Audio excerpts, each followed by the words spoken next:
It's wonderful to have you all here with us. My name is Amy Cubbage, and I am president of the North Carolina Partnership for Children. And I am thankful to you all for joining us. I wish we could be in person, but it's terrific to be able to share virtually. And we're so grateful that presenters have pivoted so smoothly, it feels, in this day and age, to virtual conferences. Please do take a minute before the presentation starts to ensure that your mute is on so that we can easily hear the speakers. And it is truly my great pleasure to now introduce the two presenters who will be presenting on supporting teachers in the wake of COVID, reframing misbehavior, Sarah Hadden and Mamie Morrow. And I have a deep respect for these two individuals as top-notch early childhood education professionals. I had the honor of being their colleague at my former organization at Teachstone and at University of Virginia with Sarah years ago. So without further ado, I will turn it over to them. Thank you. Thank you, Amy, and welcome everybody. We are pretty excited to be here and do wish, of course, that we could be in North Carolina with you, but perhaps next year. And I'm sorry, but my voice wasn't doing this half an hour ago. Anyway, so as Amy said, what we're going to talk about is ways that coaches and administrators and other folks can support teachers in the wake of COVID. We know that COVID has been hard on everyone, and children are certainly no exception. So we want to share some thoughts we have about things that teachers can do to better support children. Oops, I'm sorry. And as I am Sarah Hadden, I'm the Senior Advisor for Policy and Research at Teachstone. I've been in the field of early childhood for over 35 years now. And for the past 17 years, I've been working both at the University of Virginia and at Teachstone with the class or the classroom assessment scoring system. And now I'm going to ask my colleague Mamie to introduce herself. Hi, good morning, everybody. Thank you, Sarah, and thank you, Amy. My name is Mamie Morrow, and I'm a lead class specialist at Teachstone. And I have been in the field of education, doing a huge broad spectrum of teaching from toddler to high schools around the world. And I am so very excited to be with you today and to get a chance to talk about my passion, which is really supporting coaches who support our educators in the classroom and helping you to think about how to really enhance the interactions that the teachers are having with their children every day so they can better support social, emotional, and cognitive growth and development for children. Okay. Thank you, Mamie. And while we know that because of COVID, we can't ask you all to tell us who you are and what you do, but if you locate the chat box and want to type in what your role is, that would be helpful for us as we move through. I'll just let you know a little bit about Teach. We're an educational company located in Charlottesville, Virginia, but we have staff all over the nation. I'm actually in Jacksonville, Florida myself. Focused on ensuring that all students have access to life-changing teachers and those effective interactions that we know is the key, really supporting children. And we work with educators in all 50 states and around the globe. And I'm seeing that we have a lot of a wide spectrum of educational roles and responsibilities coming through the chat line. A lot of directors and administrators and coaches and mentors and specialists. So welcome to everybody. That's great. Thank you so much for being here. Absolutely. Thank you, everybody. And what is CLASS? So CLASS is the classroom assessment scoring system, and it's the leading system for measuring and improving teacher quality. And it measures those teacher-child interactions. And we know that there are millions of those interactions that happen on a daily basis. And so it's really important to be able to measure those to really identify teachers' strengths and those areas of need and help them to leverage their strengths into supporting and enhancing those areas of need. And that's really where the CLASS tool is most powerful, and it aligns that measurement with the professional development and support. Thank you. You can go ahead and flip to the next slide. And what we have found is that, of course, our tool supports children from all stages of development, from infancy, secondary education. And we have found those essential teacher-child interactions, there's a lot of similarities across these very different age spans, that all children, all learners, I would say adults as well, need that warm, sensitive, individualized learning space for that emotional support.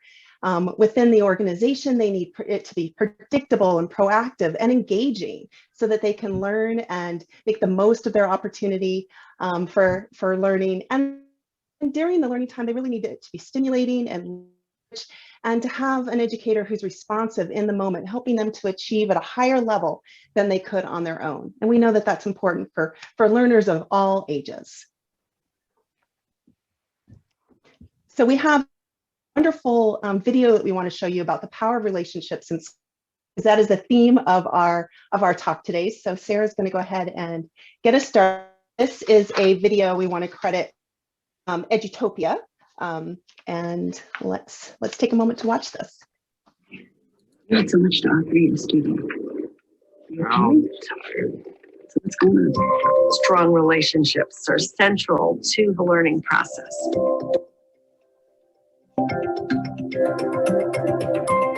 What the science of learning and development tells us is that we need to create learning environments which allow for strong long-term relationships for children to become attached to school and to the adults and other children in it.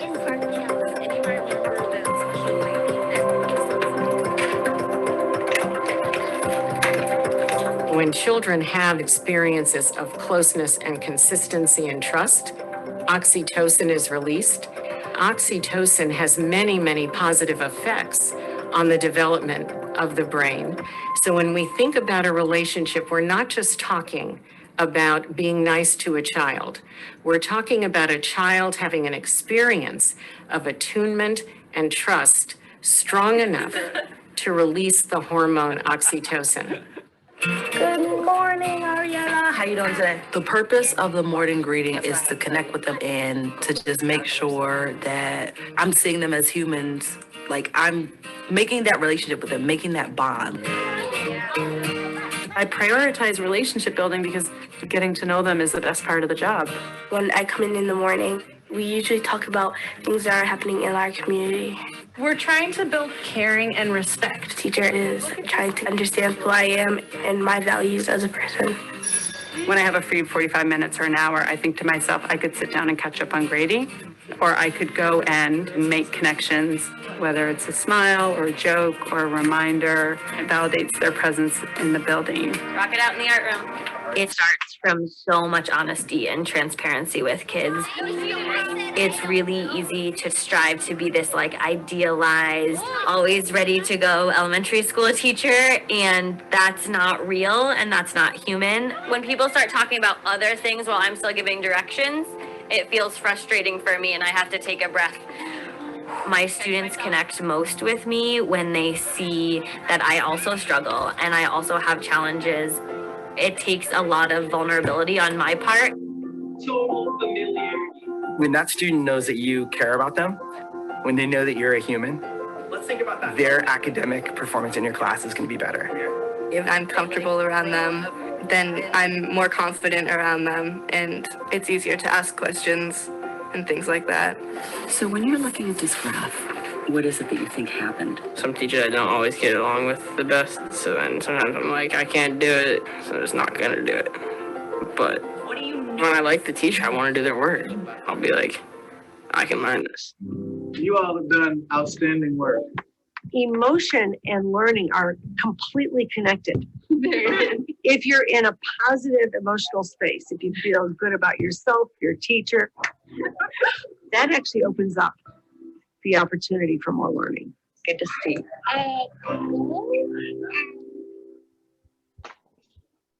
Thank you so much, Sarah, for showing this video. And I really love it because it makes me really wonder about, you know, of course, think about those relationships and wonder about how we can sure that these supportive and dynamic and so important relationships are being intentionally cultivated in our learning environments to ensure that all children have access to those strong long-term relationships. And one way that I can think of for our response, to the way in which we respond to children's behavior is so key, and consider what children might be trying to communicate to us through our behavior, through their behavior.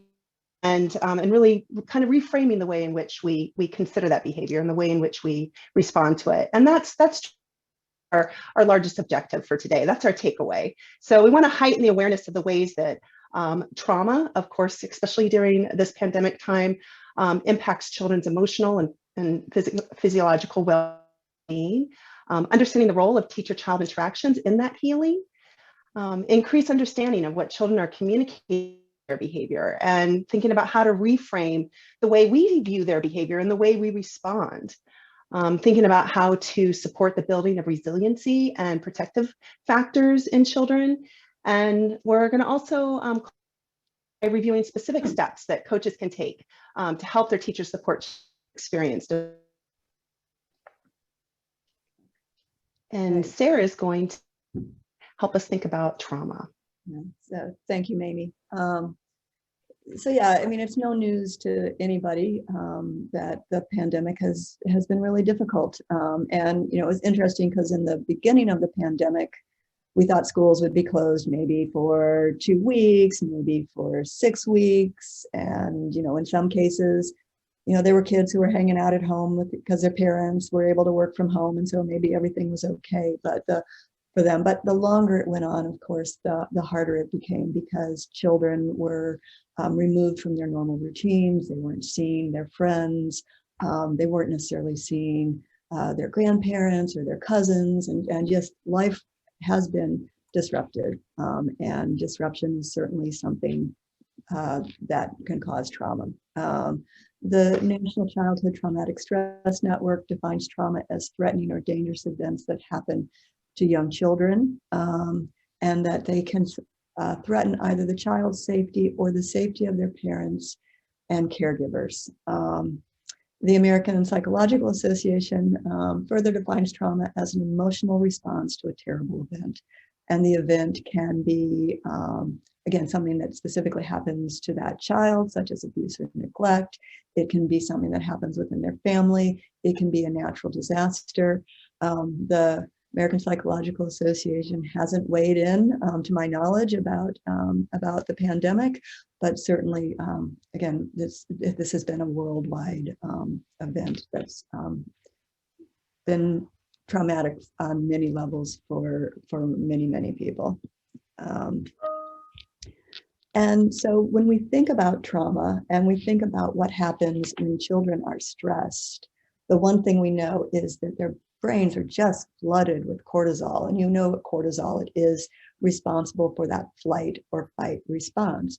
And cortisol in some ways is very adaptive, because if I'm walking down the street in a neighborhood I don't know very well, or in someplace I don't know very well, and it's evening, I'm going to be on high alert because I want to make sure that I'm safe and that I'm listening for clues that something might happen and be going amiss.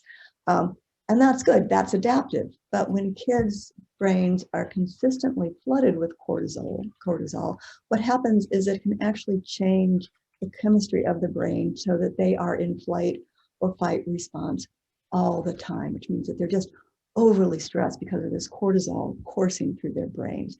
And that is just not what happens. That's not what is supposed to happen. So we just saw in the video about how close relationships, Linda Darling Hammond was talking about the release of oxytocin, which is a really good hormone, but a constant release of cortisol is not. And so, again, it interferes with brain development, and particularly in the hippocampus, which is responsible for regulating emotions. So many of our young children who are experiencing trauma have problems regulating their emotions, and some of this has to be due to something that's beyond their control, which is the cortisol that's coursing through their system. And we also know that that children communicate their stress through their behavior. So we might see anger, defiance, avoidance, regressive behaviors, or withdrawals, And yeah, it's not good for children. And when we think about trauma and its impact on relationships, it's really, I know a developmental psychologist who heads up a trauma-informed school in the Washington, D.C. area. And he just described trauma to me as being insidious. And basically what he said was that it really does disrupt the child's ability to build healthy attachments or to regulate their emotions. And this can make it also difficult for adults to form relationships with children, because years and years ago, I had when I was teaching preschool, I had a child who, in an act of oppositional and defiant behavior, pulled me down on the playground. And when I woke up, I had people standing around me in a circle, and and I tried to get up, and someone said, "Don't move, we think it's broken." And then the next thing I remember, I was in an ambulance because the child did not intentionally mean to break my wrist, but because of his behavior, that was the outcome. And when I was able to go back to work, I had to work extra hard to make sure that my relationship with him was strong, and to reassure his family that, this had happened and I was beyond it. But it can be hard, is really the point of that. Okay. And when we want to think about, and actually I could also ask, have any of you worked with a child who pushed your buttons? Because we know that those children are out there. And, I also worked with children who, when they didn't come off the bus, I would kind of go, "Oh, thank you," because I knew that the day was going to be much smoother. Was that the best thing for the child to not be in school? No, it really wasn't. But was it making things better for us that day? Yes, it was. And so that two-way relationship street can be blocked because of both child and teacher factors. And so that's also part of what we want to talk about and we'll do this at the end, is repairing relationships that are stressed between teachers and children. But when we also think about stress and how often trauma is prevalent, it's really, really prevalent. As you can see, there are nearly 35 million children in the United States who've experienced one or more types of childhood trauma. And almost half of our children have experienced at least one or more types of serious childhood trauma. This survey came out from the National Survey of Children's Health, and this came out before the pandemic. I think we would all probably suspect that if this were done again, it would be a much higher number, which is very scary. And yeah. So we're going to talk a little bit about a little girl named Lizzie. Lizzie is 4 years old, and she's returning after school has been closed for quite some time. One of the first things her teacher notices is that she's not her old happy self. She's clinging to her mother at drop-off. She cries at the drop of the hat. She doesn't play with her peers. She sometimes pushes kids. And sometimes she's just really, really withdrawn. And I want you to keep Lizzie in mind as we move through the material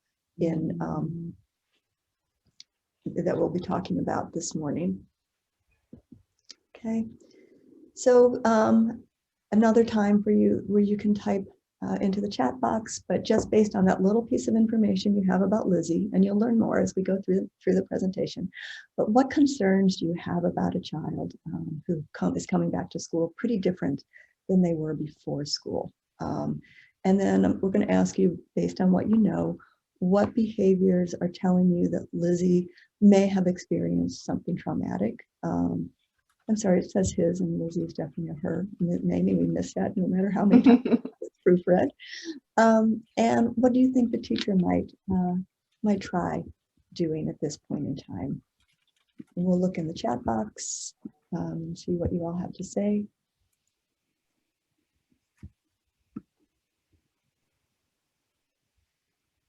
Okay, so Linda's talking about social emotional learning, the circle of security. which is a really wonderful idea. And there are many, many great social emotional learning curricula and programs out there. Anyone else have some thoughts? And Esther says, I'd be concerned that she's nervous and afraid. I would want to know what was contributing to the fears. Yeah, and that clinginess to her mom and being withdrawn. Yeah, these are signs that all is not right. And Anna or Anno is thinking about a longer conversation with her parents. Esther's talking about comfort and reassurance, absolutely really important. Terry is thinking that there might be some high levels of stress in the household. As we learn more about Lizzie, we'll see whether or not that's true. Changes in relationships while she was away. Thank you, Sarah. That's also a really good insight into some of the things that might be happening. So that's really just some background about Lizzie. And again, we're going to move into talking about reframing misbehavior. And I'll just take one more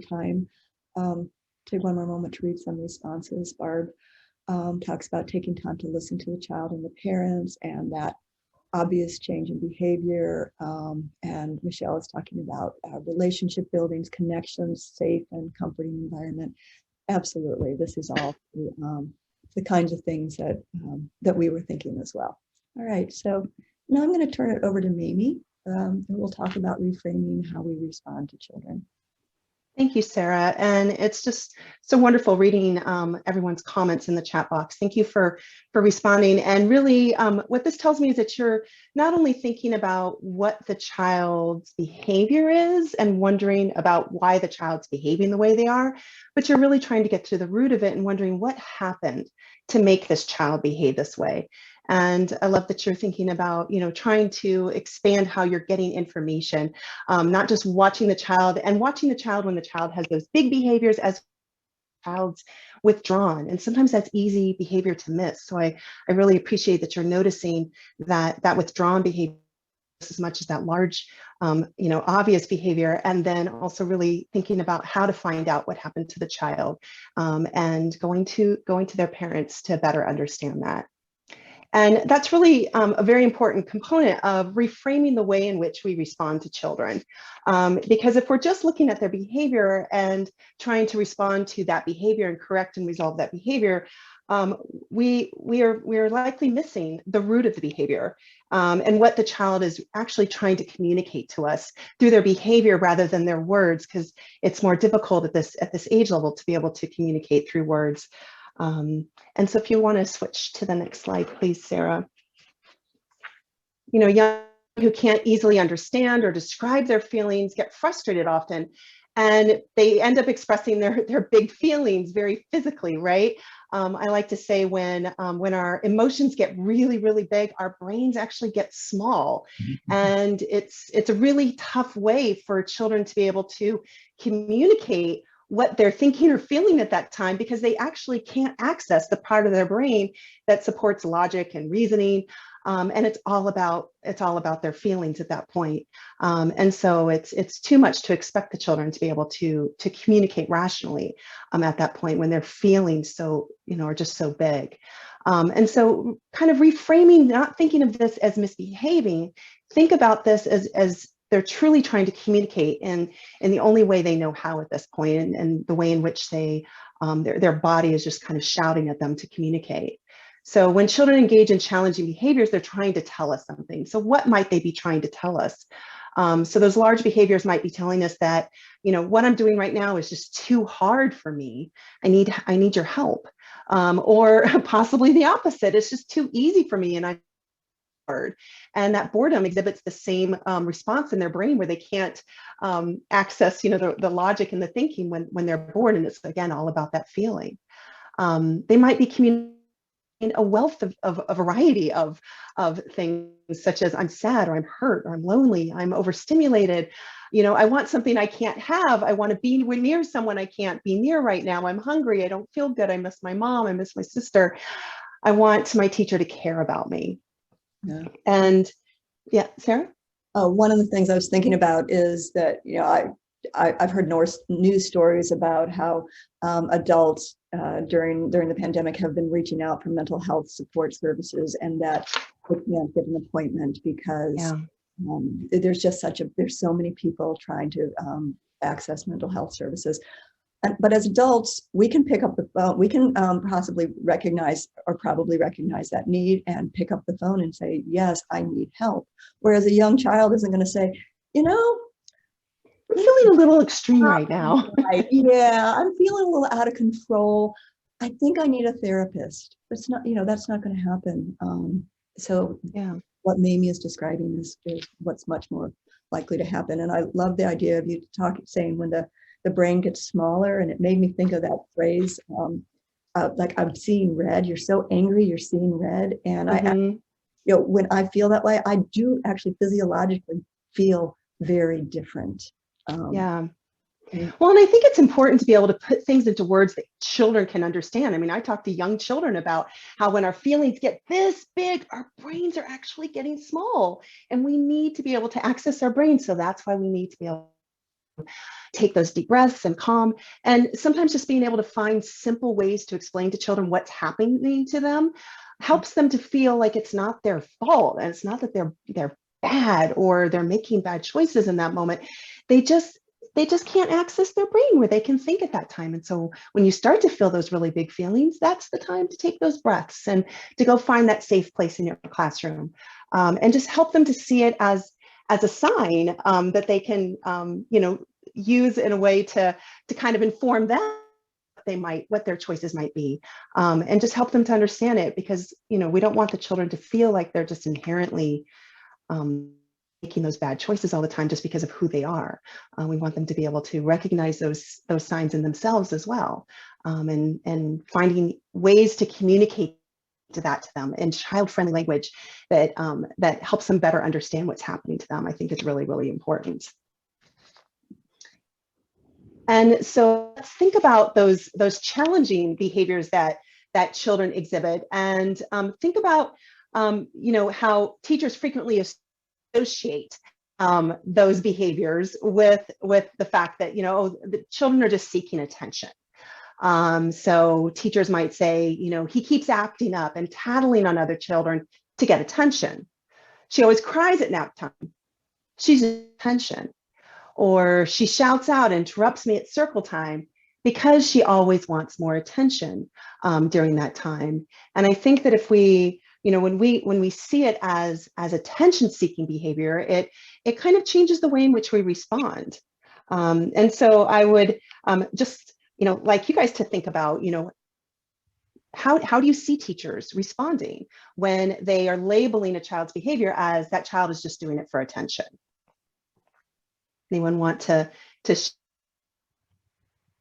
how teachers sometimes will respond to children if they view it as that is misbehavior and the child's doing it for attention? Yeah, Terry says that one strategy that we do see often is ignoring the child at that point. Not giving the child the attention they're seeking, right? So the hope would then be that behavior might stop because the child's not getting that reinforcement that they're looking for, right? They're doing that to get attention, dismissing the complaint, right? Not really listening to them. So ignoring them, not really listening to them, not really seeing them or hearing them at that time. Saying that the child doesn't need to do that. The child doesn't need my attention right now. Therefore, I'm not going to give that attention. I don't want to reinforce this type of behavior. Absolutely, and that's something that that we definitely do see, and I think it's important to about what might that child be trying to communicate at that time, and what type of response is really going to best support that child's need. We also have mentioned that we always have asked, why not stop and give the child the attention and see what happens? And maybe it will meet the need that the child has. Absolutely. So it's thinking about, kind of reframing the way in which we're thinking about this behavior. Jenna says that child is seeking a relationship, right? In those moments. So you're one step ahead of me. Absolutely. If we can help our educators to see this behavior, this big behavior or the small behavior, please include the withdrawn behavior just as much as that large behavior, right?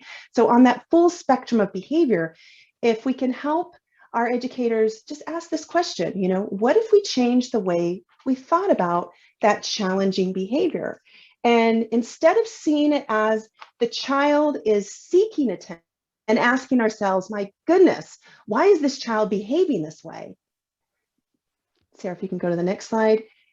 If we can help educators in that moment to take a deep breath and change the way they're seeing that behavior, to think to themselves, this child is seeking a relationship through this behavior. Instead of asking, why is this child acting this way? Encourage educators to take a deep breath at that moment and say, what happened to this child to cause this type of behavior? What is this child in their own way and the only way that they can communicate in this moment? What is this child trying to tell me? And if this child is seeking a relationship, if that's how we see that behavior, my goodness, don't you think that's going to change everything? It's going to change the way in which we respond to that child. It's going to change the way in which we see and hear that child.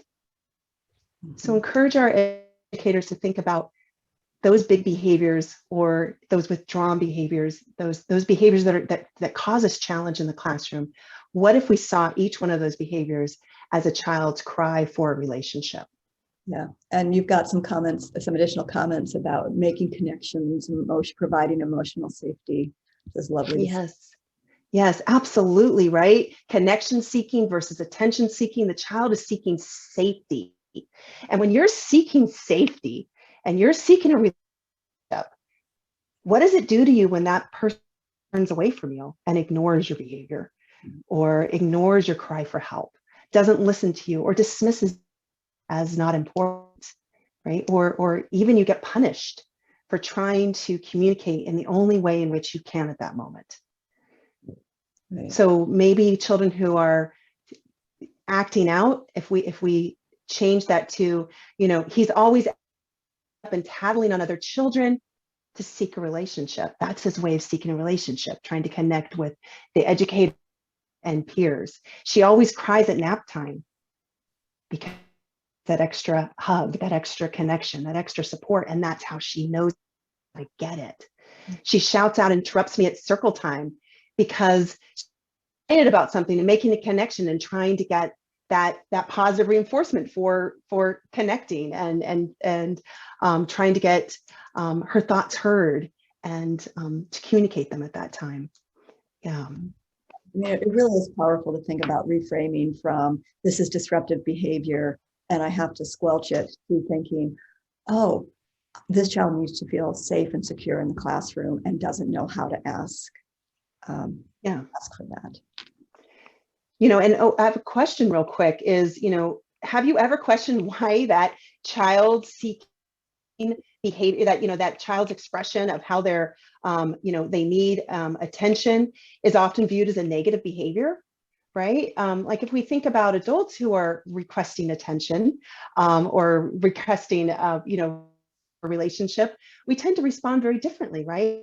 And with children, even if we frame it as they're seeking attention, why would we see that as a negative, right? So really helping our to think why attention-seeking behavior or relationship-seeking behavior is viewed as a negative quality, a negative experience, and how can we change this perception to at least take a breath and modify our response in that moment. You know, and Sarah, I think about one, you know, some obvious reasons as to why it's seen as a negative is because it causes such disruption in the classroom, right? I mean, we've all been teachers, and you know, it's tough when you have children, you know, communicating these big needs because they tend to be at inopportune moments, right? When it's really difficult to go and spend that time with them. But you know, if those needs are not cared for and supported, especially at the core of it, they're just going to continue more and more and likely build and get larger and larger, and feelings are contagious. It's likely it will spread to, you know, more children might be seeking that same type of, you know, learning that same type of behavior from each other as ways to get need at that point. Yeah. Says it might be too big of a question, but how can we help parents support teachers in reframing these behaviors? Yeah, and it's really important, you know, thinking about, we are a model for our community, we're a model for our parents, and one way to start to impact how parents might see this behavior is for us to reframe the way in which we see it and change the way we're responding, and start to see that positive gain and that positive response from the child, and helping parents then to emulate what we're doing that's working for this child in the classroom. And vice versa, right? Talking to the parents and working at home and trying to adopt some of those same behaviors. Absolutely. You know, so when we were thinking, oh, Sarah, go ahead. Just going to respond to Jenna's comment about how we can build relationship moments in with children, so they're not seeking them at opportune times, and that's really absolutely as well. And you know, I'm thinking back to someone's comment that you know, if a child, you know, that we tend to ignore children who are you know, misbehaving because they want attention. So ignoring them, that behavior may indeed help get rid of that behavior, but in that moment. But what we have to do is that we also have to make sure that we are finding other times to pay attention to that child, especially when their behavior is appropriate. And we may even be behavior so they understand those expectations. And now I'm going to turn it back over to you, Mamie. Absolutely. And Sarah, you bring up such an important point, right? Is that if the children know that they can trust us to have their back, and they can trust us to make time to talk with them, then they'll also be say, you know, right now I need to do this, but I really want to talk with you about that. Maybe at center time or on the playground, or I'm going to sit with you at lunch so we can have this conversation and we can really talk about it. And so, you know, children are much more patient with that if they can trust us that that's going to happen, and they can, you know, better start to understand that. You know, at circle time, you know, we need to spend our time talking and listening to everyone and giving everybody our attention, and you know, helping that child to know that when we can spend that time with them individually on a daily basis, that we will, and just really helping them to be able to trust that in us. Even some kind of a special sign, a little a sign language sign, you know, that you can kind of send to that child at that moment, so that they know I see you and hear you, and I'm going to get with you as soon as I possibly can. And if you're consistent and always getting back with them, then they can learn to trust that. And that also helps them develop that self-regulation, right? To be able to wait, and to wait for their needs to be met, and you know, just a little bit of time. And you know, that's really all about, you know, thinking from a child's perspective. You know, what do we need children to feel at school? We need them to feel like they're valued members of the community, that we genuinely see them, we genuinely hear them, we genuinely appreciate them, and love and care for them, right? And we support them in building relationships with the peers in the community of learning in their classroom. And children need safe, consistent, predictable, positive environments where they depend on the adults to help that be something that they experience every single day. Yeah. And maybe I'm going to address Linda's comment really briefly. Thank you. Do we see behavior as racial biases or a reaction to our implicit biases? Lack of education and not understanding how to address the emotion in the moment. And that's a really it's a $1 million question, Linda. I'm glad you brought it up. There's some research done by a researcher named Walter Gilliam, who's at the Yale Child Study Center. And I think this study is probably going to go down as a seminal, really critical piece of research. But in a nutshell, they told observers that they recruited a lot of teachers, and they told teachers that they were going to watch some children, and that they were going to see children on the screen, and that they were wanted them to identify children who were misbehaving. And there was a mix of white and black and brown children, no, just white and black children, I should say that.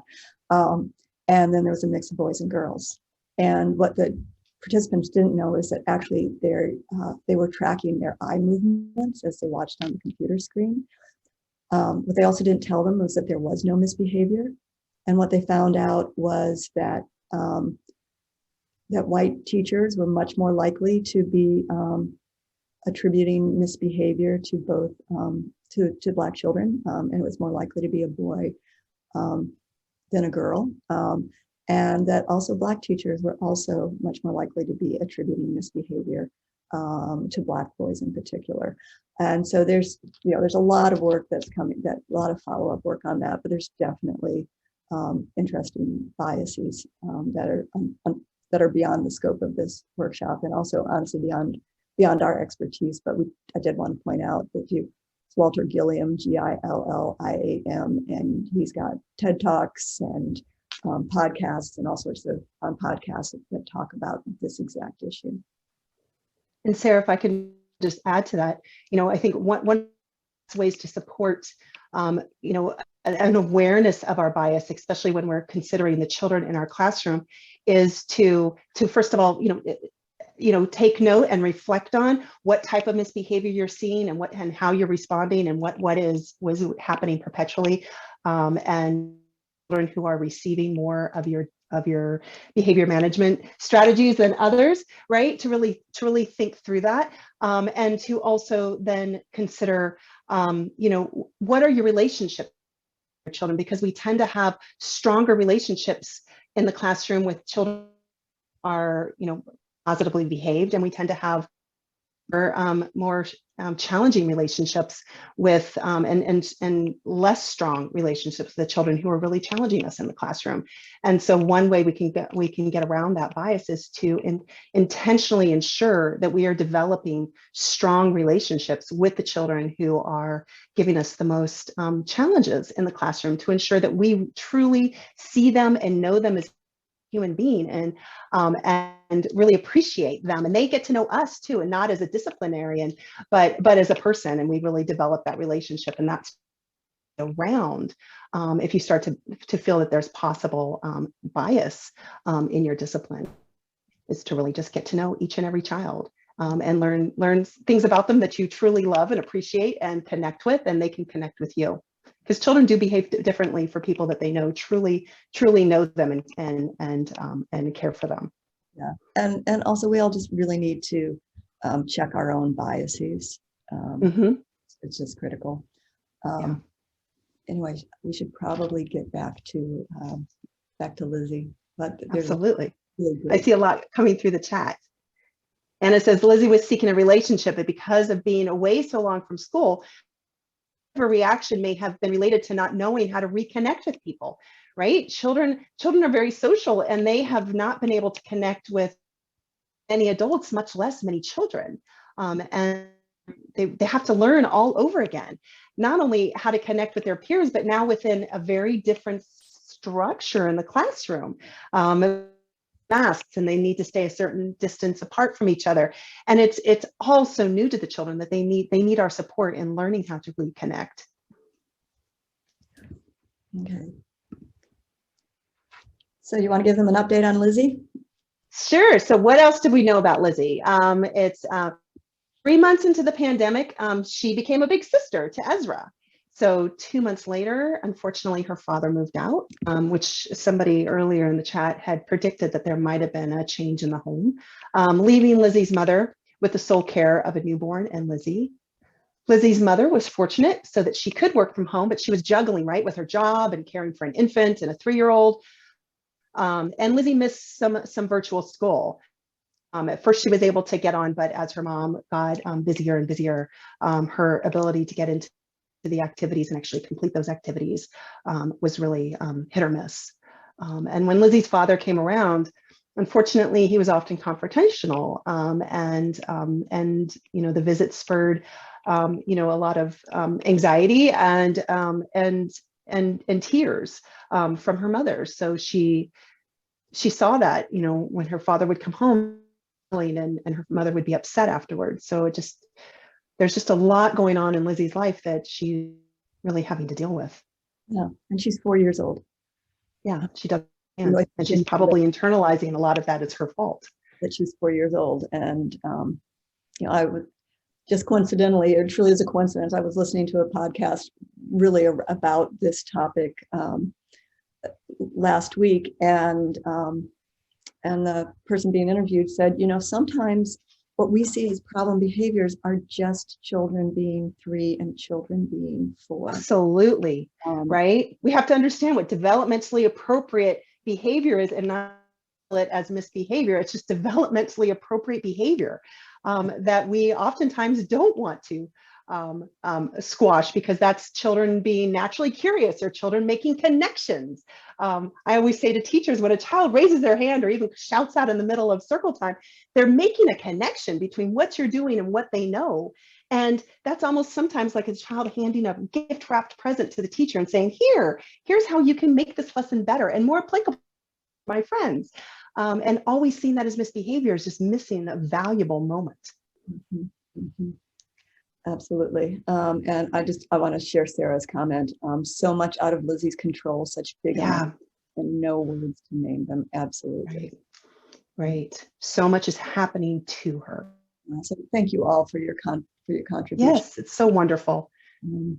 We had to think a lot about how to build interaction into this, knowing that we would have over a lot of people. So clearly, you know, we said before that, you know, there's a lot going on with Lizzie.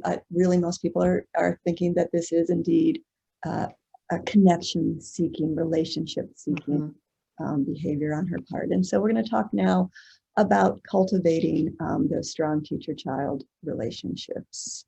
And so we look from the child's perspective. Mamie talked about the child's perspective, and that child there looked pretty upbeat because that child is really saying, I want to connect with you. But the teacher may be saying, oh, this behavior is challenging. I'm not sure what to do with this. I've got 18 other little bodies in the classroom.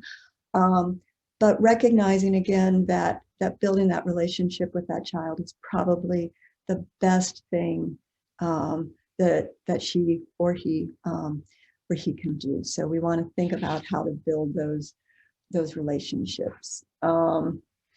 And you know, again, as I mentioned before, sometimes these children who we find challenging, and I always say it's we who find the behavior challenging or disturbing. You know, again, it can be difficult, but our job is to teach and support every child who comes through our door. Or if we are a coach or an administrator, our job is to support the teachers to support children, all children, because every child is valuable to us. And so one of the things we have to do is we just have to really listen to the children. We need to watch the children. And again, it's not listen to the children as in they're going to say, well, you know, this happened and then this happened and this happened and oh my gosh, it was so terrible. But just listen to them and listen to their behavior really.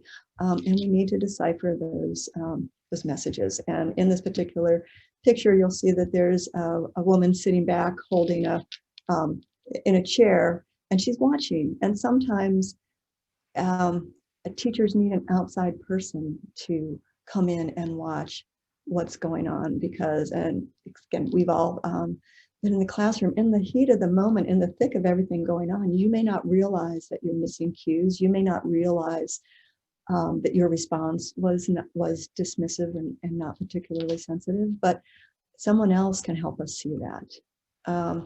And Mamie has alluded to this. We've just talked about big feelings, and often these feelings are what we call externalizing behaviors. So behaviors that are directed to others. And you see the, I'm sorry about that. You see the little boy on the left, and you know, he's holding a bunch of toys like these are mine, and he's pointing, and you can tell by his face that he's not a happy camper.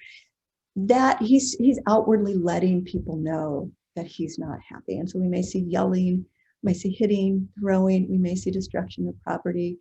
Those are externalizing behaviors. We also see internalizing behaviors, and those are directed at the self. So that's when we see more withdrawal, we see regression, we see anxiety, we see depression. And you know, these are all problematic behaviors regardless of whether they're externalizing or internalizing. But what we know is that children who engage in internalizing behaviors are much more likely to escape our attention because they're not throwing, they're not yelling, they're not disrupting things. But what we really need to do is pay attention to all of the children and not just say, oh, well, maybe she's just really shy. And maybe that child is just really shy, but also maybe that child has a lot going on. And regardless, working with that child to build a one-on-one relationship can help pull that child out of their shell, whether it's a trauma shell or whether it's a shell of shyness. Okay. And so on this slide, why don't they just tell me? So I've alluded to this before, and Mamie also talked about it with, the big feelings and the brain gets smaller, but I really like this quote. This is from a woman who is a clinical psychologist at the Laurie Center for Children's Social and Emotional Wellness, which is a trauma-informed, nationally recognized trauma-informed program. And the way she explains it is when something traumatic happens, a lot of the brain's resources are devoted just to survival. So again, think about that fight or flight. And the brain's resources are then diverted away from verbal abilities. So even if you have an 11-year-old who's normally really verbal, when it comes to a traumatic experience where their brain was really focusing on keeping themselves safe, they might lose those language abilities. And so that's just for a typical child, but if we think about at least some of the children we see in our publicly funded pre-K programs, they are children who already experience risk factors. They may already have speech and language delays, and that's just what makes it even harder to for them to tell us verbally what's going on. Okay, and so this next slide talks about what children, again, are trying to tell us, and we don't want to make an assumption that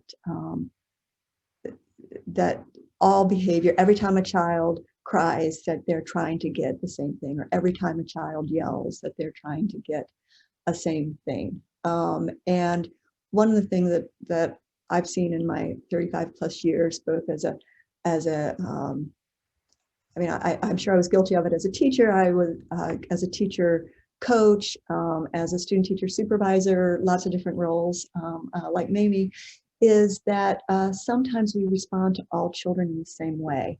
And while we certainly want for the same behavior, here's the rule. If you do this, this is my response. And while it's certainly important for us to have consistent expectations across children, we also may need to tailor our responses to address the root cause. The one-size-fits-all approach only works if children are communicating the same thing. So it does make sense to soothe a child who cries because she's hurt, but it doesn't necessarily make sense to soothe a child who's frustrated or bored. The frustrated child may need some one-on-one support to deal with the problem that's frustrating them. For example, they can't go to the center where they want to play, or it's too hard. And in the first case, for the child who can't go to the center, the teacher can, and rather than, having the exact same response every single time, may want to say, oh, well, I'm going to help you make another choice about how to play, where to play. I'm going to reassure you that you'll have ample opportunity to play in the center, but right now it's full, so let's find something else.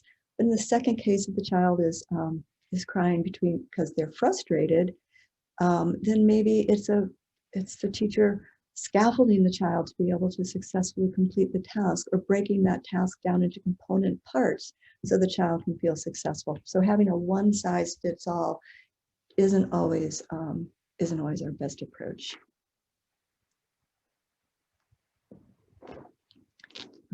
It's the best way for us to help children learn how to not use behavior to communicate is to help address what they're trying to tell us, which means we have to understand what they're telling us.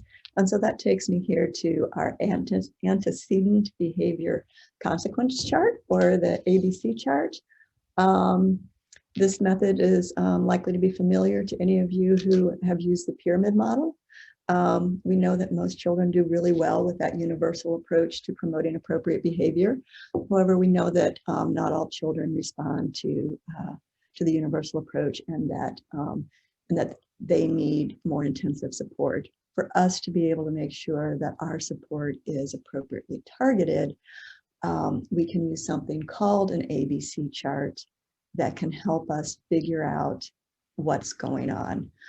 We did share the PowerPoint presentation, so you should be able to get that. If you already have it and and you're noticing a few differences, it's because we had to make some tweaks after we felt like we wanted to actually make some tweaks to improve it after we sent it out. But we also did a PDF of an antecedent behavior consequence chart that you should be able to download. But here, when we talk about the antecedent, it's the event or situation right before the behavior. The behavior is a description of the targeted behavior. Typically, when we use an antecedent behavior chart, what we want to do is clearly define the behavior or problem, the behavior that's of concern. You can't say, well, I'm concerned because the children throws and hits and yells and, calls me bad names, because that's a lot of behavior. But if we can help unpack it and decide which is most troublesome to you, then that's a behavior you want to clearly identify so that anybody can observe and watch for that specific behavior. And thank you, Yvonne, for letting them know that the workshop materials and survey are in the description of this session, so you can download these materials if you would like. And then the consequence is the response that happens immediately after the behavior.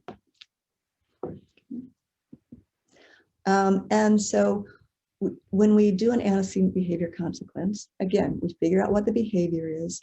In Lizzie's case, it's the crying is the major issue. And, the teacher can be filling this out, but if there's a second adult, an assistant teacher, the assistant teacher can also be filling it out, or they can both be filling it out. And typically, if there are times of days when it's most likely to happen, then you want to start collecting data at that point in time, because you don't want to be doing this all day long when you have 20 children and busy children in your class. But in this case, so the child's behavior is crying, and we see that when Lizzie's mother drops her off in the morning, that Lizzie clings to her mother, and she cries. She doesn't want to go to the runner who's going to take her down to her classroom. She just doesn't want to go. She just doesn't want to go. And I just realized that what happens is when we were first working on this, or when we were first working on it, we were thinking, oh goodness, but there are runners taking kids to classrooms, but we forgot to change the what happened. So, but what I guess we would say is that maybe that the runner gives Lizzie her favorite toy to play with as she walks her down into the classroom and lets her do whatever she wants to do. Again, we always miss a few things no matter how many times we look it over. So another time when we're seeing crying is when another child tries to play with her in the house area. And so Lizzie cries and pushes the child away. And then what happens is that the other child just moves away because she's been pushed and she doesn't want to play with Lizzie anymore. And then when it's time for her to clean up her play space, Lizzie folds her arm and she cries. And so what happens is the teacher cleans up the play space. And then another time, the center where Lizzie wants to play is full. Lizzie cries and stalks off. Lizzie's teacher tells another child in that center that she needs to give Lizzie a turn. So these are just some hypothetical ideas of things that go on. But if you do this kind of information, you can probably see some pretty clear patterns that tell you what's going on. You can probably see some pretty clear patterns. One of our colleagues talks about children who again misbehave is really that they've mislearned something because our response wasn't really the appropriate response to help them with the root problem. So So let's go on and think about it a little bit. So what you do with this information, again, you look for patterns in this behavior, as I just said, and obviously a real chart that was completed on a child would not just have 4 items in it. It would probably have a few more. So you could do it, and you might do it, again, if it's at circle time, you might do it at circle time across 3 or 4 days. So you can really get a picture of what's going on. And then you sit back and you say, so what are they telling me? You're now listening to the child through their behavior, what's happening before, what's happening afterwards, and thinking about how you can tailor your response. And then while we're trying to reduce this behavior, you want to support the child's needs before the behavior occurs. So I started my career teaching in early childhood special education, and specifically with 3 and 4-year-olds with autism. I had a student who got up from circle repeatedly, and I do mean repeatedly. We actually, because we were a research site, we're collecting data, and we found out that the longest she could sit was 30 seconds before she jumped up. And so initially we just went to get her and bring her back, and we'd go and we'd go to get her, and we'd look at her and we'd say, Christina, come here, and we'd guide her back to circle. And it wasn't getting any better. In fact, it seemed to be getting worse. So we did an ABC chart. And what we found actually was that what happened as we went to get her is she would kind of look over her shoulder, see if we were coming, and then she'd go like this, like, ooh, which was her sign of I'm excited.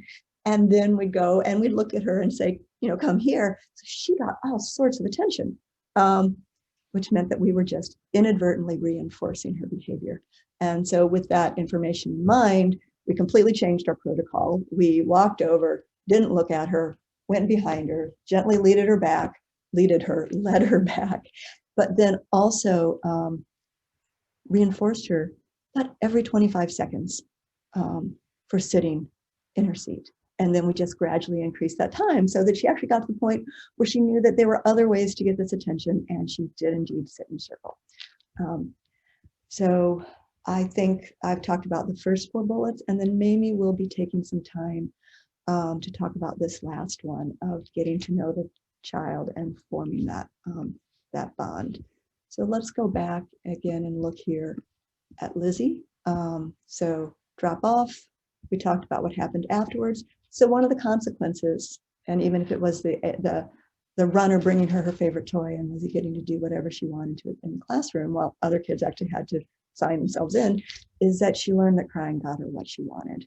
When she pushed the child away, she got more space. She got to be alone. That seemed to be, you know, what she was communicating was, don't get close to me.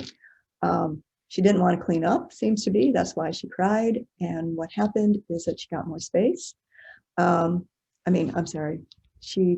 Teacher cleaned up for her, so she got out of doing something she didn't want to do. And this last time when she didn't cry because the center was full, she found out when she cried, the teacher told the other child to move, so she got what she wanted. So the same behavior, this is a good example. There are a couple of times when sometimes she got what she wanted. Actually, she got what she wanted every time. She got her toy, she got her favorite toy, she got more space, she didn't have to clean up, which in a behavioral term would be escaping something, and she got to play where she wanted. So in this case, just to sum it up, the same behavior communicates different things. And so how would you help a teacher use this information to help her? And we have just a few moments to talk about that because we've been having some rich conversations here, which is great.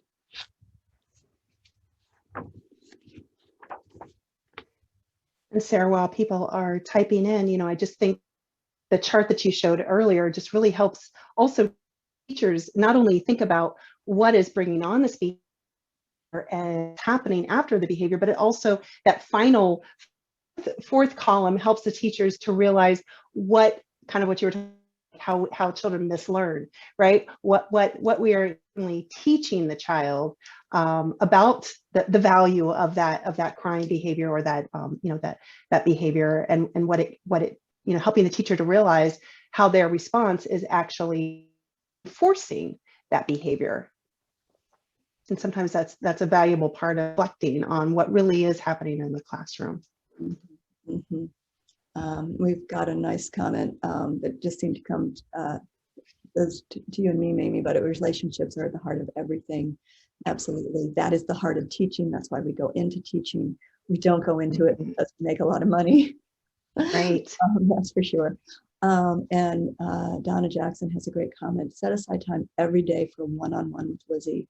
Keep in contact with the parent and strong discussions on progress, excuse me. Absolutely. And that really will lead into something we're going to talk about in a few minutes. I'm looking at time. Feel free to type in if you have additional thoughts. But at this point, I also want to make sure that we can get through at least the next two sections because I think they're really important.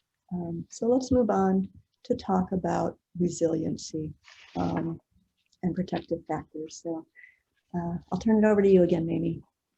Thanks, Sarah. I wanted to mention what Sarah Klein had written, talking about, bringing up that data to really help the teachers see what's happening. And when, those of us who are supporting teachers in the classroom, being able to help the teacher to really see, and break it down, that ABC chart can be just as supportive in the teacher and reflecting on their behavior and what it is that they are doing in those moments as helpful as being able to better understand the child and their needs and what's bringing that about. So thank you, Sarah, for mentioning that. And I also, go ahead. Because Sarah's comment and your response to me, we also think that could actually also help reduce some unconscious bias. Absolutely. Right. Because we don't ever want to tell a teacher, I think there's a bias here, right? But if you can bring out the data and say, this particular child, when this child acts this way, this is how you respond. Maybe you can watch other children for that same type of behavior and see different responses from the teacher and really help them kind of think about why is your response different for this child as opposed to that child. And sometimes those different responses is exactly what needs to happen because they're thinking about the child, but just bringing, that data really helps us to be able to have an authentic and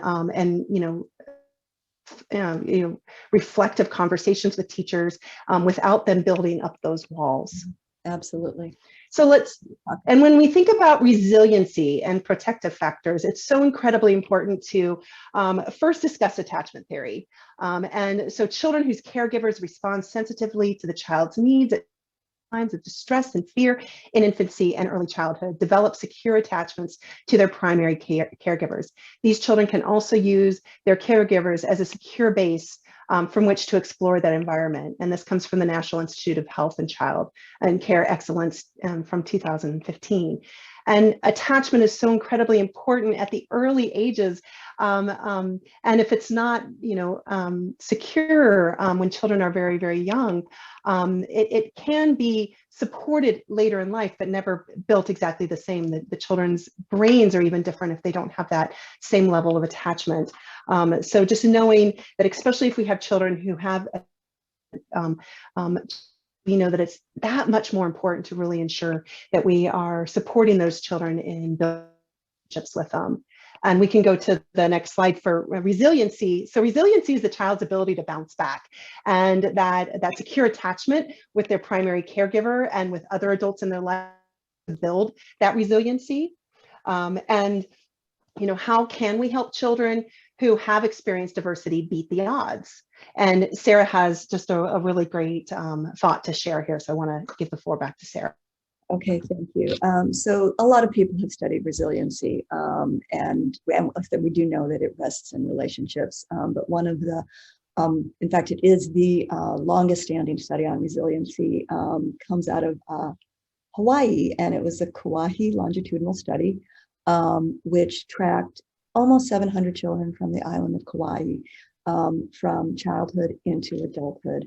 And what they found was that there was a group of children who had experienced a lot of adversity. So poverty, addiction, unstable households, lots of the kinds of things we think about as being things that put children at risk for risk for less than ideal outcomes. But what they also found is they tracked these children into adulthood is that about a third of them did really well. They escaped the juvenile justice system. They graduated from high school. Some graduated from college. Some got married and had, stable home lives. They had, reasonable, they had good jobs. They were supporting their families. All of the things that we would really hope all children can experience in their adult lives. And so when they look back, because it was a longitudinal study, and they looked back and they interviewed these folks who did really well and found out that what they had going for them, what helped them bounce back was a stable relationship over the years with a caring adult. And sometimes it was a family member, sometimes it was a neighbor, but also sometimes it was a teacher. And I just, having been in early childhood for so many years, and I know that we often feel that people think that we're babysitters and that what happens in the early years don't matter. But look at this data, and it does matter. It matters tremendously. And all of us who work with children, and particularly with young children, can be that person who helps put a child on that road to overcome some of the adversity and trauma that they felt in their lives. So, one of the things I think we need to help teachers understand is that they have a lot of power. They may not necessarily have power over, the curriculum, or when lunch is going to be served. They have power to change the lives of children in really positive ways. And so even though they don't always feel that way, they really do. And so that's really one of the things I wanted to make sure we talked about in terms of resiliency. Yeah, and thank you, Sarah. And I always help teachers think about, they can't change, they don't have any power over what the child brings with them into their classroom that day, but they have 100% of power over how they the child in that moment when they challenges into their classroom, right? And the teacher's response in that moment is going to impact the child, next decision, the next moment. And so really empowering our teachers to realize what they do have control over, and that's always their decisions and always their responses and always the way in which they're viewing that child's behavior and trying to understand that communication and those elements that are going to support the way in that child is going to make a huge impact on the child's life as well. And if you want to go to the next slide, we can think about, those teacher-child relationships can serve as a buffer for children who experience adverse life experiences. And the teacher, like you said, Sarah, can be that one person and who are crying out and screaming out for support, whether it's that silent or that very boisterous. These are the children who need us the most to be able to be there, to be present, to see something of just immense value in that child and to help to nurture it and to be that support for that child. And I think too often we hear teachers say, because of these 3 children, I can't do this and this and this because their behavior is so challenging. And how do we help turn that to help teachers think, because of these 3 children in my classroom, I must, right? And I must make sure that I do it for them because it's going to impact them the most. These are the children who needed this relationship, this connection, absolute most. And in truth, building those strong relationships with those 2 or 3 children is ultimately going to help all of the children. Absolutely. There will be less disruption in the classroom. Mm-hmm. But I wanted to build on your comment about, we can't control what children bring into school today, but we can control how we respond to them. And I can think about, a child who comes into the room in the morning and just, the only phrase I can think of is loaded for bear. And, you're sitting there going, oh, this is going to be a rough day. Well, that's one thing that's one way to respond. The other way you can respond is to pull that child aside and say, you look upset this morning. What's going on? Do you want to play with me right now? So something else. And you can validate their emotions instead of validate those feelings. Okay, the other thing this conversation makes me think about is another Edutopia video that we didn't show, but this is a video that they taped at a middle school in Nevada, and they had a pretty high dropout rate in their high schools, and it was a town. They had pretty high dropout rates, and so they decided that when kids started in middle school in particular, or actually this is just in middle school. But anyway, what they decided is that they were going to make sure that everyone on staff knew 3 things about every single child. Something about their home life, something that they liked, something about how they were as a student, everybody. And that included the secretary in the office, included the bus driver, included everybody had to know at least 3 things about every child, regardless of whether or not they taught them. And after 5 years, graduation rates were up by 18%. So by the time this group of students got to high school, got through high school, graduation rates were up. And so I think, again, it's just another powerful reminder of the power of interactions. Okay, and now I'll get off. Absolutely. A little high horse. And I'll just add to that. It's the power of having a central focus, right? And it's a power of a school system that is creating that community. At this school, we all care about every single child, and we all know every child's name and 3 things about them. And if that is your message in your school, and that is a drive that everyone is getting behind and supporting, it's really going to make a difference in your school. So I encourage you all to think about, what kind of a culture are you helping to create in the schools that'll help connect the teachers to each other through the things that they know about the children, and connect them to the children and their families. And let's go back to thinking about Lizzie. So how can her teacher help to build her resiliency, which right now is so fragile, right? She might have had more resiliency before the pandemic, but now it's really fragile and in a challenging state. What can her teacher do in this moment? What can her teacher choose to do when Lizzie walks through the door, upset or crying or clinging to her mother? What can her teachers do to help build that resiliency in her? What are some thoughts? We'll just look for the chat for some thoughts about how to build resiliency. Validate her feelings, right? Number 1, thank you, Nicole. Helping her know it's okay to feel upset when mom is dropping her off, during those transition times, right? When their feelings, not only do we help them to realize that it's okay to have those feelings and not to feel bad or guilty or angry or frustrated for those feelings, ashamed of those feelings, but it's okay. And when we validate the feelings, we're also validating them and their experience. And it also helps us to understand and think about where they're coming from. Holly says, I'm wondering if the mother is in need of concrete support, such as food, financial. When parents are not doing well, often the children do not do well, right? So it's building that resilience, helping to build out and try to understand those core issues and what they can do to support the family as a whole. Absolutely.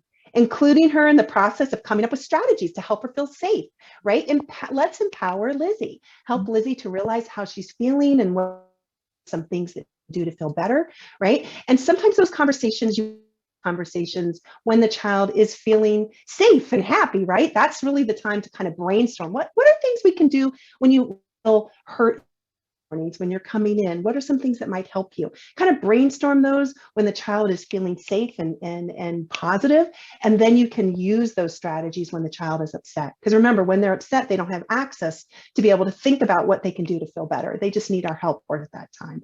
So trying to be proactive and supporting. Ensure that the classroom is a safe, nurturing, and predictable space. Absolutely. Not just teacher-child, but also really protecting the peer-to-peer interactions so that the children know that they're welcomed within a community. And they really need their peer support. Yeah, these are great. Yeah.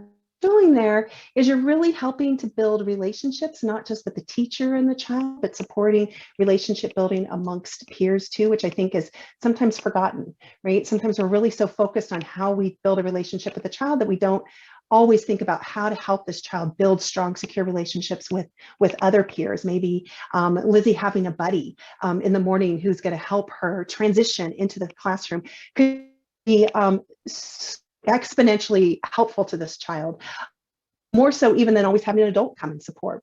It's really connecting peers together. And Sarah, if you want to go to the next slide, I want to help everyone out how to support this relationship building in our classroom with the children who need it the most, right? And these are the children who are the most challenging to build relationships with. We all can think about children in our classroom who just building the relationship with that child is a joy, and it's just a natural, easy process, right? And then there's children who building the relationship takes a lot of intentionality and a lot of time investing in that relationship building. And that's a great way to think about that. And that's why one strategy as a relationship intervention is called banking time. And I like the word banking because it's really an investment of time that we know is going to pay off so much for the entire classroom, for the teacher and their work. So if you want to go ahead and go to the next slide, let's learn a little bit more about what this investment is. What is time? Banking time is a set of strategies, right? So it's designed to support and build more positive relationships between teachers and children, and it's specifically designed to be working with those three most challenging children, right? So the children in your classroom who, or you notice that, a teacher that you're working with who's always talking about a few children that they're just having such a difficult time with. Those are also, we have to understand the children that the teacher has a strained relationship with as well. And so really, how do we help that teacher to be able to create some protected time to develop that relationship? Because in the heat of it, it's so difficult. They're really working on the misbehavior, and that's a difficult time for the teacher to be able to, really see and hear that child and better understand what they're. So we need to help that teacher create some protected time outside of those moments to be able to really just get to know that child, establish a strong, supportive relationship. So encouraging teachers and helping them, they're going to need their administrators to develop this time in their day when they can have 10 or 15 minutes a couple of times a week, depending on the severity of the relationship that needs to be the severity that needs to be altered and supported, right? And so thinking about, meeting once a week, 2 or 3 times a week, depending upon how much repair needs to happen, how much of an intervention this teacher and child needs. And so really devoting some individualized time where the teacher is going to be able to just connect with that one child. And that can be a time when that's the only child in the classroom. Maybe everyone else goes on the playground and the teacher and that child are in the classroom alone. Or it can be a time, center time, when maybe the other adult in the classroom is able to relieve that teacher of responsibilities, and the teacher can just focus in on that one child, and the other teacher can kind of support the entire class during that 10 or 15 minutes. But we want it to be uninterrupted time. And the focus of the session is just focusing on positive relationship building, just getting to know each other and supporting each other, getting to know the teacher, getting to know the child, and the child getting to know the teacher. And we want to ensure that the teacher does not use that time as teaching time. This is not a teaching time. This is a relationship intervention. And to do that, the teacher really should just listen to the child, right? Narrate what the child is doing. Ensure that the child gets to have choices, meaningful choices during this time, and allowing the child to do an activity that they really enjoy. So this could be a special activity that you plan for that time, or the child gets to make choices amongst a variety of do you want to play with Legos today, or blocks, or color, or something that that child really enjoys. And so the child gets to select the activity, make sure it's a hands-on activity, and just really validate the child's emotions during that time and listen to them. And not seen as punishment or reward, right? This is seen as just a part of the day that they have a couple times a week, regardless of the child's actions during that day. It's time that the child and the teacher has protected just to really develop their relationship, regardless of what's happened earlier during that day.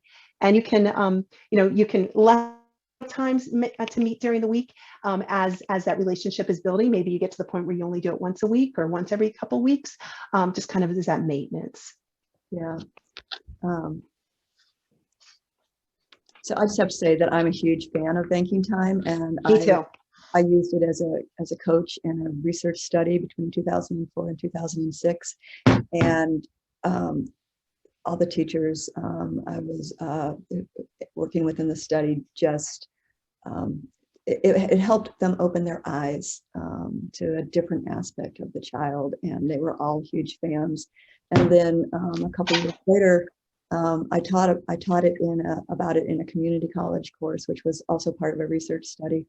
And one of the participants in my class was a high school teacher who taught students with developmental disabilities, and she wanted to take the course in early childhood because some of her students were becoming mothers, and she wanted to be able to support them. And she said even with the high school students, that doing this was really changed the tenor of the relationship. So it's a pretty cool thing. And I have an experience just to share real briefly. I see time is coming to a close, but I just wanted to share this experience. I was working with a pre-K teacher who looped with children, and this was her second year with the same child. And we were at about March when I was supporting this teacher as her coach, and she brought up, by the way, I have this one child in my classroom who hasn't spoken to me one word since I've been working with him, and I've been working with him for over 1.5 years now, and he's going to kindergarten. And I know he can speak because he speaks to us very quietly, but he's never spoken a word in my classroom. And she's tried everything. She listed all the things that she's tried and just the frustration that she's had. And she's at the point now where she just kind of allows him to have his space without, she doesn't want to stress him out, and she doesn't want to cause any challenges, but at this point, she just kind of leaves him be. And so we talked about banking time, and we introduced it, and she started having time of doing his favorite activity a couple times a week. And recorded the first session, and I was brought to tears watching it because I've never seen a child so unresponsive. And just the thought again of what has happened to this child to cause this, and I really encourage the teacher to keep going, keep trying, and not to be not to take it personally, and not to be deterred by it's going to take time. You're working on changing a long time habit that the two of you have, a pattern, and a lot of things for him to overcome during this time. And she kept up with it, and within a couple able to call me crying and saying, today he looked at me and he said yes. And when I was kind of showing him something and seeing what he wanted to play with, and she said that she just broke down in tears. She couldn't believe that what was going to make a difference in his life was to sit down and play with him for 10 minutes a couple times a week. And she said, if I had known this, I would have been doing this right from the very beginning. And where would he be now? How much more ready would he be to go into kindergarten? So that became, now she says, this is what I'm going to use with my quiet children, a very special way to connect with them and to really support them right from the very beginning. So, I really think it's so important as coaches to think about ways to empower our teachers, especially when they're working with children who they're just making them scratch their head, and they have the biggest heart for these children. They're trying everything, but they can't find ways to break through. This relationship intervention is such an important empowering tool for teachers to help them find ways to build that relationship when it seems that that's one of the most difficult things in their day.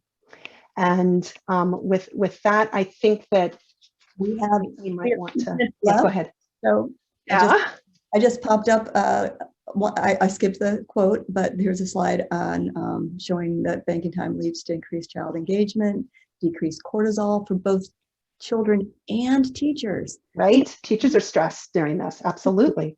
Teachers are less directive, less negativity towards children. And then we see teachers and children see each other in a new light. You may see teachers as predictable and supportive.